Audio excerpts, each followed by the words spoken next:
Hi good morning বন্ধুরা, কি করছো তোমরা? কি ঘুম থেকে উঠে গেছো?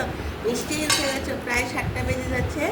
এই দেখো, আমি অলরেডি শিং মাছ ভাজা করে নিয়েছি। ভালো করে নুন হলুদ দিয়ে মাছটা বাজার থেকে কেটে এনেছে। ভালো করে নুন হলুদ দিয়ে ধুয়ে টুয়ে তারপর মাছটা ভাজা করে নিয়েছি। এটা আমি পেঁপে দিয়ে পেঁপে দিয়ে রান্না করবো। এটা পাশে এখানে সরিয়ে রাখি। ভাজা টাজা হয়ে গেছে। এই দেখো, এটা আমি পেঁপে দিয়ে আর সঙ্গে যদি আলু দিই, পেঁপে আলু দিয়ে রান্না করবো। ভেন্ডিগুলো সেদ্ধ দেবো। সঙ্গে কুমড়ো আলু একটু সেদ্ধ হবে, সেদ্ধ দেবো। কুমড়ো আলু, মিষ্টি কুমড়ো আলু একটু সেদ্ধ করবো। আর এই দেখো, টমেটো দিয়ে ডাল করবো। টমেটো দিয়ে ডাল। আর আচ্ছা, ভাজা কিছু করবো না। প্রতিদিন ভাজা খাওয়া এত ভালো না, শরীরের জন্য খারাপ। আর এই যে পালং শাক আছে, পালং শাক করবো। আর দই তো একটা আছেই,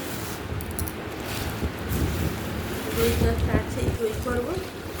দই করবো না, দই তো একটা আছে। আম আছে সঙ্গে।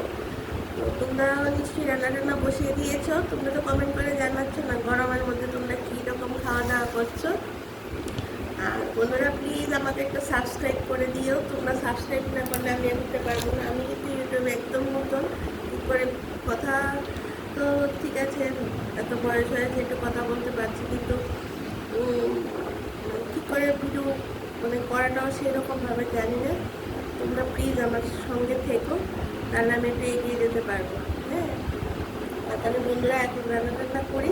শিং মাছটা তোমাদেরকে দেখানোর চেষ্টা করবো। কালকে তো রাতে যা বৃষ্টি হয়েছে, প্রচুর বৃষ্টি হয়েছে কালকে, গরমটা একটু কম। তাহলে বন্ধুরা, এখন এখানেই রাখি। পরের ভিডিওতে তোমাদের সঙ্গে আমার দেখা হবে। দুপুরেও লাঞ্চে আসছি, বিকালেও জায়গাটা আসছি, ভিডিওগুলি আসছে, অবশ্যই দেখবে। তাহলে এখন রাখি। তোমরা